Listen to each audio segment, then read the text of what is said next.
अगर हम आंख के पिछला भाग देखते हैं तो ये देखिए, ये वाला हिस्सा हम लोग को आगे से दिखता है, ठीक है। इसी में हमारे पे क्या पाया जाएगा भाई, आइरिस। ये व्हाइट वाला हिस्सा क्या है, स्क्लेरा। व्हाइट वाला एरिया स्क्लेरा, स्क्लेरा है, व्हाइट पोर्शन स्क्लेरा।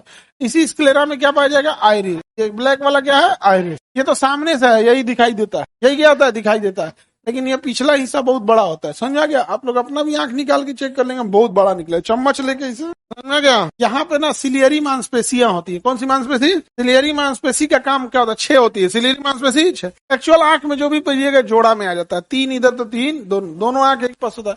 ये लेंस को पकड़ने का काम करते हैं। किसको पकड़ने का काम करता है, लेंस को पकड़ने का काम करते हैं। तो लेंस को कौन पकड़ेगा, सिलियरी मांसपेशी। कितनी होती है, 6। लेंस को पकड़ने का काम सिलियरी। आंखों का सबसे चमकीला भाग लेंस, आंखों का सबसे चमकीला भाग। लेंस को ही सुरक्षा देने के लिए आइरिस तेज रोशनी में सिकुड़ जाता है। आइरिस तेज रोशनी में क्या हो जाता है, सिकुड़ जाता है। कम प्रकाश आइरिस के थ्रू कहाँ जाए, लेंस पे, कहाँ जाए, लेंस पे, ताकि लेंस को बचा के रखना जरूरी है। बुढ़ापे में क्या होता है ना, यहाँ पे एक मोतियाबिंद नामक बीमारी हो जाती है। लेंस के ऊपर ये बुढ़ापा आ जाता है, मांसपेशी धीमी हो जाती है, तो इसके ऊपर छाप लेता है, एक अलग लेयर छा जाता है। एक इसके ऊपर क्या जाएगा, एक अलग लेयर। ऑपरेशन करके उस लेयर को क्या कर देगा, हटा देगा। कैटरेक्ट कहते हैं या मोतियाबिंद कहते हैं, कैटरेक्ट या मोतियाबिंद। अब हर लेंस की खासियत समझिए। आप लोग को हम जो फिजिक्स जिनको पढ़ा दिए उनको तो लेंस पूरा कंप्लीट हो गया है, लेकिन जो नहीं पढ़े हैं फिजिक्स वो समझिए लेंस की खासियत क्या होती है। अगर लेंस पतला रहेगा तो बहुत दूर तक दिखेगा, और लेंस अगर बहुत मोटा है तो ज्यादा दूर तक नहीं देख पाएंगे। तो दूर तक देखना है तो लेंस होना चाहिए पतला, एकदम दूर तक देखेगा। और अगर पास की चीज को ज्यादा जूम करना है तो लेंस होना चाहिए मोटा, लेंस होना चाहिए मोटा। समझ में आ रहा है कि नहीं आ रहा है, तो इसलिए अगर दूर तक देखना है तो लेंस कैसा होना चाहिए, अब पास से देखना है तो मोटा मोटा देख। अब हमारे में तो 21 लेंस हुए हैं, उसमें कैसे हम साइज बदलेंगे, तो ये मदद करती है सिलियरी मांसपेशी। अगर हमें दूर तक देखना है तो अभी देखिए ध्यान से, अगर आंखिया इसे फैलाएंगे, इससे ऐसे उठाएं तो सिलियरी मांसपेशी ऊपर उठेगी, इधर वाली नीचे उठेगी। लेंसवा को क्या कर देगा, पतला। लेंसवा क्या कर देगा, पतला, तो दूर तक दिखेगा। अब पास से किसी चीज को ध्यान से देखना है, एकदम क्या करना है, ध्यान से देखना है। जैसे मान के चलिए ऐसे लिख दिए, बताओ 0 का एगो है, तो देखना ना आदमी ऐसा आंखिया सिकोड़ लेता है, आंखिया सिकोड़ लेता है, फिर गिनता है, इकाई दहाई सैकड़ा हजार 10,000 लाख 10 लाख करोड़ 10 करोड़ 10 करोड़ है वो। इसमें ऐसे करके नहीं गिनेगा, इसमें क्या कर देगा, मोटा कर देगा। तो जब आपको क्लियर देखना है तो लेंस को क्या होना चाहिए, मोटा। तो लेंस को मोटा करने के लिए ऊपर से आंख को दबाएंगे, ऐसे दबाएंगे तो लेंस क्या हो जाएगा, मोटा हो जाएगा। इसलिए जब हिसाब किताब करता है या बारीकी से अखबार दिखिएगा, नहीं पढ़ पाता है ना, बहुत महीन लिख देता है, समझना क्या, अखबार पास ले आके आंख ऐसी कोड़ लेता है ताकि लेंस क्या हो जाए, मोटा हो जाए। तो ऐसे आंख फाड़ फाड़ के क्यों देखते हैं लोग, है दूर तक देखने के। आंख फाड़ फाड़ के देखना मतलब दूर तक देखना। जैसे ऐसे ऐसे अब हम ऐसे कर रहे हैं ना, देखो हमको दीवार के ऊपर तक दिख रहा है इतना भी तेज नहीं दिखेगा। नहीं समझ आ गया किसी को दिक्कत, तो ये हो गया आपका सिलियरी मांसपेशी। तो कहेगा कि लेंस का समायोजन यानी एडजस्टमेंट ऑफ लेंस कौन करता है, कितना होता है, सिलियरी मांसपेशी होते हैं। अब हम आगे देखते हैं, किसी को यहाँ तक में दिक्कत। सिलियरी मांसपेशी के बाद पिछला हिस्सा जो होता है वो होता है रेटिना। क्या होता है, रेटिना आंखों के आगे होता है या पीछे होता है, रेटिना आंखों के क्या होता है, पीछे होता है। रेटिना एक तरह का मेमोरी कार्ड। रेटिना देखने का काम नहीं करता है, रेटिना के पास ही इमेज बनता है और ये पीछे से ब्रेन को क्या करता है, ट्रांसफर कर देता है। जैसे कई बार आप देखिएगा आपका मेमोरी भर जाएगा, आप फोटो खींचिएगा तो कहेगा कि कहाँ ले जाके करेंगे, कुछ को डिलीट कर तब ना खींचेंगे। कभी हुआ है कि नहीं आप लोगों के साथ, हुआ है? या कैमरा में ही अगर मेमोरी कार्ड भर गया है तो फोटो खींचते रहिए, पिछवा जेबे नहीं करेगा, जाएगा, पीछे से खाली कीजिए। तो जो भी हम चीज देख रहे हैं वो कहाँ जाता है, रेटिना। किसमें जाता है? अगर रेटिना गड़बड़ हुआ तो फिर कभी नहीं देख सकते। रेटिना बचा के रखना बहुत जरूरी, समझ रहा है? तो बताइए इमेज बनता कहाँ है, इमेज बनता कहाँ है, रेटिना पे इमेज उल्टा बनता है। रेटिना पे इमेज कैसा बनता है, उल्टा। ब्रेन उसको सीधा करके बता देता है। ब्रेन क्या बता देता है, सीधा करके बता देता है। ऑटोमेटिक ब्रेन क्या कर देगा, सीधा। अब आप कहेंगे ऑटोमेटिक कैसे करता है, बनावटे वैसा है। जैसे शीशा में किसी चीज को देखिएगा तो उल्टा दिखेगा, इसलिए एम्बुलेंस को उलाटिए देता है लिख के। एम्बुलेंस को उलाटिए के लिखता है कि शीशा में देखेगा तो उल्टा को देखेगा तो क्या हो जाएगा, सीधा हो जाएगा। समझा क्या, क्या जाएगा, सीधा दिखने लगेगा। आगे बढ़े, किसी को दिक्कत? तो बताइए इमेज कहाँ बनेगा, आंखों पे 3 जगह सुरक्षा की जरूरत है। रेटिना गड़बड़ हुआ, इमेज नहीं बनेगा। लेंस गड़बड़ हुआ, क्लियर इमेज नहीं बनेगा। मोतियाबिंद हो गया या पतला मोटा हो गया तो क्लियर इमेज नहीं बनेगा। और आगे आइरिस से गड़बड़ हो गया तो भाई इंट्री खराब कर दिया। तो आइरिस की रक्षा करने के लिए होता है क्या चीज आपका, कॉर्निया। क्या होता है, कॉर्निया। लेंस की रक्षा करने के लिए होता है यहाँ पे सिलियरी मांसपेशी, तो उसको पकड़ के रखा है। यहाँ एक लिक्विड होता है, उसे हम लोग कहते हैं एक्वस ह्यूमरस, और यहाँ एक लिक्विड होता है, उसे विट्रस ह्यूमरस। तो दो लिक्विड होते हैं, दोनों में क्वेश्चन पूछता है कि एक्वस ह्यूमरस और यहाँ होता है विट्रस ह्यूमरस। तो एक्वस ह्यूमरस लेंस के आगे होता है, इसलिए लेंस की सुरक्षा करता है।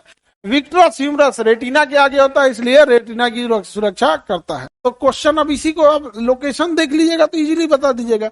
अब इसको क्वेश्चन पूछेगा कि आइरिस और लेंस के बीच में कौन सा लिक्विड होता है, एक्वस ह्यूमरस। लेंस और रेटिना के बीच में विट्रस ह्यूमरस। समझ में आ गया? यही है जो आंखें हम लोग की फूली फूली लगती है। जैसे पानी पूरी खाए ना, फोचका, पानी पूरी, गुपचुप, तो फूला फूला लगता है ना, कोनो कोनो देखिएगा टेढ़ हो जाता है, तो खाली उसपे चोखा साट के तनी नमक छुआ देता है, लो पापड़ी। समझ आ गया? अब आजकल तो बहुत महंगा कर दिया है, 10 का 4, कुछ दिन में खाली पत्तल थमा देगा। तो विट्रस ह्यूमरस आंखों को फुला के रखता है। समझा गया? इसलिए आप गौर करके देखिएगा, अगर किसी की आंखों पे चोट लग जाए या कहीं से कुछ एक्सीडेंट या कुछ हो जाए और इसमें डैमेज हो गया, तो विट्रस ह्यूमरस क्या हो जाएगा, बह जाएगा। और एक्वस ह्यूमरस में गया तो एक्वस ह्यूमरस भी बह जाएगा। इसलिए देखिएगा जिनका आंख अजीब मतलब काम नहीं करेगा ना, तो आंखियों छोट हो जाएगा। अब गौर करके देखिएगा, आंख अगर खराब है एक्सीडेंट की वजह से या चोट की वजह से, तो आंखिया छोटा भी होता है। केवल ऐसे नहीं कि इतना बड़ा हो जाएगा, छोटा भी हो जाएगा। फिल्म उल्म में देखिएगा ना कि पत्थर लगा देता है, देखिएगा कुछ एक वो लगा देगा, पत्थर नहीं होता है, उसी का होता है जो आंखिया को क्या करता है, फुला के रखता है। आंख को क्या करता है,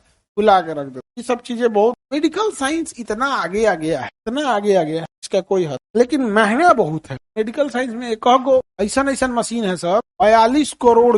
अरे बाप, क्या करता है? सबसे महंगा मशीन आता है कैंसर डिपार्टमेंट। सबसे महंगा जो मशीन आएगा किस डिपार्टमेंट आएगा, कैंसर डिपार्टमेंट। इतना भयंकर भयंकर, मतलब 16-17 करोड़ का मशीन का तो कैंसर में कोनो वो नहीं है, वैल्यू नहीं देता। 16 करोड़ उसको वैल्यू नहीं देता है। एक मशीन आती है कैंसर के इलाज के लिए, उस मशीन का रेट जानते हैं कितना है? 450 करोड़। और 3 मंजिला इतना ऊंचा है मशीनिया, भारत में है ये नहीं है। एगो उसका सस्ता वर्जन आता है प्रोटॉन थेरेपी, 150 करोड़ का है, चेन्नई में है एगो। हाँ, एक तो है कहीं, एगो तो है 4.5, जापान में है। इतना महंगा महंगा मशीन आता है। अब बताओ, उतना लगाएगा तू कहाँ से इलाज करेगा? जो भी मशीन आदमी लगाएगा, कोई भी 450 करोड़ रुपए लगा के, तो 5 रुपया तो लेगा नहीं। फिर तो पता चला 7 जन्म के पैसे निकालने में लग जाएगा। मशीनवा से एक आदमी का इलाज थोड़े होता है। मशीन आ गया तो सब बहुत लोग का इलाज होगा, बट समझो इतना बड़ा हैवी मशीन ही है, इतना खर्चीला है कि कोई क्या कर पाएगा भाई। कोई अस्पताले एफर्ट नहीं कर पाएगा, मरीज तो छोड़ो ना, अस्पताले कहेगा भाई हमारे बस का नहीं है।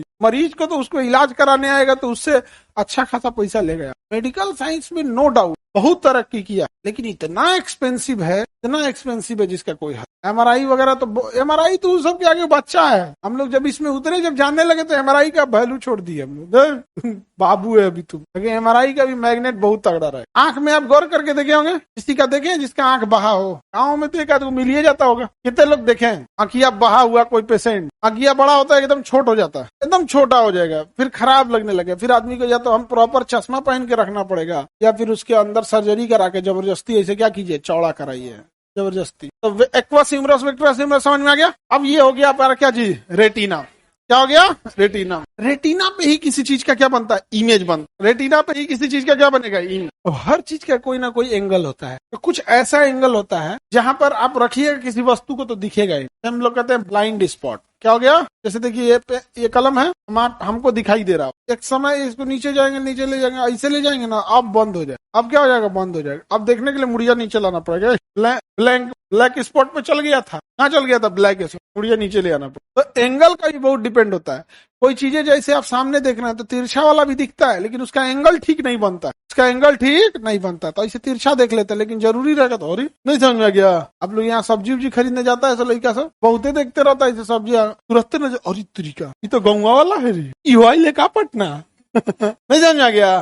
तुरंत एकदम तुरंत उसको क्या करेगा, ब्लाइंड स्पॉट से हटा के एकदम येलो स्पॉट पे लाएगा। तो येलो स्पॉट पे अगर कोई चीज आएगी, रेटिना के येलो स्पॉट पे अगर कोई चीज आएगी तो क्लियर दिखाई देगा या धुंधला, क्लियर। अब ब्लाइंड स्पॉट पे चला गया तो धुंधला, ब्लाइंड स्पॉट पे धुंधला या क्लियर नहीं, तो फिर आपको मुंडिया हिला के एडजस्ट करना पड़ेगा। तो बताइए, ब्लाइंड स्पॉट पे चीजें क्लियर दिखती है कि yellow spot? Yellow spot retina के बीच में आता है। येलो स्पॉट में भी एक जगह होता है जिसे कहते हैं मेकुला। क्या कहेंगे? क्योंकि अगर ये एरिया येलो स्पॉट है तो इसमें भी तो एक सेंटर पॉइंट होगा, तो येलो स्पॉट पे ज्यादा क्लियर दिखेगा कि मैकुला पे दिखेगा? किस पे दिखेगा? हाँ, मैकुला पे दिखाई देता है। तो सबसे क्लियर किस पे दिखता है? ऐसे तो येलो स्पॉट सबसे परफेक्ट है, येलो के भी बीच वाला मैकुला, मैकुला होता है एकदम सेंट्रॉइड फेबुलाई का के बोलते हैं उसे, फोकस। क्या कहेंगे? तो मेनली आप येलो स्पॉट समझिए, येलो स्पॉट के बीच वाला क्या हो जाएगा? मैकुला। तो अगर आपको एकदम निशाना लेना है, क्या करना है? निशाना लेना है, तो आप टारगेट को, आप देखिएगा निशाना लेने वाला टारगेट को सबसे पहले तो अपने आंखों के रेंज में लाता है, रेटिना के रेंज, रेटिना के रेंज में। तो देखिएगा ऐसे निशाना लगाने वाला ना, इसे एगो मशीन लिया रहेगा प्लस, अब देखे होंगे, अरे जो स्नाइपर सब होता है ऐसे लेजर लेके ऐसे निशाना लगाता है, सब देखे होंगे, फिल्म में देखे होंगे यहाँ पे। तो सबसे पहले क्या करता है? रेटिना पे वस्तु को लाएगा। कहाँ लाएगा? रेटिना पे। और उसका रेटिना के बाद कहाँ लाएगा? येलो स्पॉट, ब्लाइंड स्पॉट पे। मार दो ब्लाइंड स्पॉट पे, केकरो लग जाए, नहीं समझ में गया? तो सबसे पहले उसको कहाँ लाएगा? रेटिना पे। कहाँ लाएगा? रेटिना के बाद येलो स्पॉट, येलो स्पॉट का मैकुला। और जब एकदम मैकुला पे आ जाएगा तो सांस रोक लेगा, खटाक से मार देगा, धम धम खाम खत्म। अच्छा, दोनों आंख से नहीं देखता है, क्योंकि जब दोनों आंख से देखिएगा ना तो दोनों आंख का एंगल आएगा तो थोड़ा सा 2 से 3 डिग्री का वेरिएशन आ जाएगा, इसलिए एक आंख बंद करके केवल एक ही आंख से देखता है। और गोली शिस्त लेते समय सांस लेना चाहिए, शिस्त मतलब टारगेट, निशाना लेते समय सांस लीजिएगा ना। अच्छा, कमजोरी रहेगा, हाथ में कैल्शियम का कमी है, ये सब का कमी है, तो पिस्टल में नहीं रुकेगा, इसे ऐसे रोकेगा ना तो हाथवा कांपेगा, समझ गया? हाथ क्या होगा? कांपने लगे। उसका एक रीजन भी है, बहुत भारी होता है। ऐसे आपको लगता है कि पिस्टल ऐसे देखने में कि बहुत हल्का होता है, बट बहुत भारी होता है, क्योंकि वो बहुत सॉलिड मेटल होता है, एकदम सॉलिड, जैसे लकड़ी, उसी शेप का लकड़ी और उसी शेप का एल्युमिनियम। ज्यादा भारी कौन होगा? एल्युमिनियम। लेकिन उसी शेप का एल्युमिनियम और उसी शेप का लोहा, कौन भारी होगा? लोहा। और उसी शेप का लोहा, उसी शेप का गन मेटल भारी। तो दिखने में लगता है हल्का है, तो एकदम ऐसे लेने के बाद ना हाथ थोड़ा भी नहीं कांपना चाहिए, अगर कांप गया तो दिक्कत, और निशाना में भी गड़बड़ हो जाएगा। ये भी पैर बहुत मायने रखता है निशाना लेते समय। अगर ये पैर आगे बढ़ गया तो बंदूक गोली ऊपर चढ़ जाएगी, और जरूरत से ज्यादा पीछे आ गया तो नीचे हो जाएगी, इसलिए ये बहुत मायने रखता है। यहाँ एकदम प्रॉपर जब फिट हो गया यहाँ, तब क्या करता है आदमी? शिस्त लेता है। शिस्त किस आंख से? जो भी आपका हो, दाहिना हाथ से फायर करना है, बायां हाथ से फायर करना है, आप समझिए। तो शिस्त लेके, शिस्त मतलब टारगेट, शिस्त जब लेंगे तो हाथ कांपना नहीं चाहिए, एकदम कहाँ लेके आना है? रेटिना के बाद येलो स्पॉट का मैकुला, और जैसे मैकुला आ जाए सांस रोकना है, मार देना है, काम खत्म। हाथवा कांप गया तो इन्ने का होने लग जाएगा, तो टारगेट में दिक्कत होगा। तो गेम जब खेलते हैं लोग ना, तभी ये सब होता है। जैसे ओलंपिक खेल, आदमी को मारना है, कौन चीज तो जरा थोड़ा ब्लाइंड स्पॉट से मार देंगे, कहीं ना कहीं तो लग ही जाएगा, इतना बड़ा टारगेट है।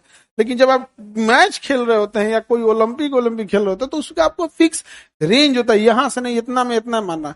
सबसे तगड़ा निशाना लगाते हैं स्नाइपर ऊपर एक स्कोप लगा लेते हैं, सब फिल्मों में देखते होंगे, और कहीं छुप जाते हैं, सब छुप जाएंगे और एकदम टारगेट को अपने येलो स्पॉट उसके मैकुला पे लेके मार देते हैं। सब वो हाई वैल्यू टारगेट को मारा जाता है, उसमें नॉर्मल आदमी को नहीं मारा जाता है, हाई वैल्यू टारगेट। आप पहले से वो छुपे रहते हैं, सबसे खतरनाक होते हैं स्नाइपर। आप बंदूक चलाना सिखा रहे हैं, आप मिसयूज बस मत कीजिएगा। बंदूक रख देने से बहुत चीज नहीं हो जाता है, चलाने के लिए कलेजा चाहिए होता है, समझा गया? और एक बंदूक तो होता है LMG, लाइट मशीन गन। आप दीवार के उस पार रहो, मार देगा इस पार से। अब टेंशन मत लो बुलेट प्रूफ को आर पार कर देता हूँ। अब अगर आप बुलेट प्रूफ पहने हैं, कहेगा मारो, LMG मारेगा ना तो बुलेट प्रूफ इन्हीं से छेदेगा, उन्हीं से छेद के निकल जाएगा, कहेगा निपटो इधर, यहाँ पे फिल्म देख के आया है बुलेट प्रूफ, निकल इधर से। हाँ, फिल्म में देखे होंगे बुलेट प्रूफ शीशा है, छेद नहीं सकता, लाओ LMG देखो ना, छेद दिया तो कहना। 4 बार से ज्यादा मारोगे तो बुलेट प्रूफ LMG कहेगा ये फिल्म साइड कर, साइड कर, यहाँ पे एक बार लगाएगा, कहेगा तेरा बुलेट प्रूफ मारेंगे, आर पार निकलेगा इस पार। तगड़ा होता है वो, मिलिट्री को दिया जाता है, पुलिस को नहीं दिया जाता है। मिलिट्री को वैसे ही बंदूक देगा ना, तो थोड़ा सा क्या हैवी हो। तो बताइए, येलो स्पॉट समझ में आ गया, मैकुला समझ में आ गया। तो अर्जुन जो धनुष मार रहे थे, वो कहाँ पे मार रहे थे? एकदम मैकुला पे रख के। किसमें? कि तुम्हें क्या दिखाई दे रहा है? तो मुझे केवल मछली की आंख दिखाई दे रही। उस समय की शिक्षा ऐसी थी कि आपको एकाग्रचित होकर ध्यान देना। आज AI का जमाना आ गया है, आज के जमाने में मछली दिखाई दे रही है कि मछली का आंख, उसे पुल उड़ा देंगे हम, मछली गैली आंख तांख सब चल जाए। अब जब मिसाइल मारना है तो मछली की आंख पे मारो चाहे कहीं मारो, पूरा ये स्टेडियम उड़ेगा, नहीं उड़ेगा। उस समय की शिक्षा थी जो ये दिखाना था कि कितनी एकाग्रचित्ता हो। विक्टर सिमरा समझ में आ गया, एक्ट्रस समझ में आ गया। ये क्या हो गया? लेंस। ब्लाइंड स्पॉट पे चीजें दिखाई देंगी, येलो स्पॉट पे क्लियर, बाकी पूरे रेटिना पे इमेज बनेगा, उतना क्लियर नहीं बनेगा, बट जो मैकुला पे बनता है और जो येलो स्पॉट पे वो ज्यादा क्या, अब ऑब्वियस बात है यहाँ इमेज बनेगा तो थोड़ा, अब जितना सेंटर में बनेगा उतना ज्यादा क्या होगा, क्लियर दिखाई देगा। ब्रेन पीछे से ये नर्व्स के थ्रू क्या करता है, सिग्नल भेजता है, जिसे ऑप्टिकल नर्व्स कहते हैं। कौन सा नर्व्स? रेटिना पे क्या इमेज बना इसका पहचानने की क्षमता रेटिना को नहीं हो, ये किसे होती है, ब्रेन। इमेज बना ब्रेन को, और अगर आपका ब्रेन एक्टिव है तुरंत पहचान जाता है। कई बार क्या होता है, किसी को देखते हैं आपको याद नहीं आता है, आप मैट्रिक में था, इसका क्या नाम है, कई बार आदमी क्या हो जाता है, भूल जाता है, कोनो कोनो फट्टे याद कर लेता है। ऐसे नहीं, ऐसे तुरंत ठीक ठाक अगर ब्रेन रहेगा तुरंत पहचान जाइएगा, समझ में आया। अगर ब्रेन ठीक ठाक नहीं रहेगा तो आधा टाइम पहचानने में बिता दीजिएगा, लग रहा है कहीं देखे, वो ऐसा जन रहता है, लग रहा है कहीं देखे, पहचान कौन खेलने लगता है सबसे, आपको पहचान रहे हैं हम, तो समझिए कि प्रोसेसिंग क्या हो रहा है, धीमा हो। और किसी चीज को ज्यादा देर छोड़ दीजिएगा तो प्रोसेसिंग धीमा हो ही जाएगा। अब आप 10th में अभी पढ़े हैं, 10 साल 20 साल बाद अगर उन बच्चों से नहीं मिलेंगे तो जिनके साथ ही पढ़े आप उन्हीं को भूल जाइएगा, नहीं समझे। ये बताइए, ये क्या हो गया, ऑप्टिकल नर्व्स। ये सिग्नल किसे भेज देगा, ब्रेन को। अब ब्रेन क्या कर देगा, प्रोसेस कर देगा, उसको एक पहचान लेगा। जैसे यहाँ एक फोटो बना, कहाँ फोटो कहाँ जाएगा, रेटिना को होते हुए आइरिस पुपिल्स बाहर करते हुए कहाँ चल जाएगा, रेटिना। रेटिना इसको कहाँ भेज देगा, ब्रेन। अब ब्रेन तुरंत बताएगा, उधर देखा 10, क्या बता देगा 10। ये प्रोसेसिंग होता है एकदम तेजी, ब्रेन पे पहुंचा। अब ब्रेन इशारा समझ गया कि अब देखो कौन सी बड़ा करो गुड़ा, नहीं समझ में आ गया।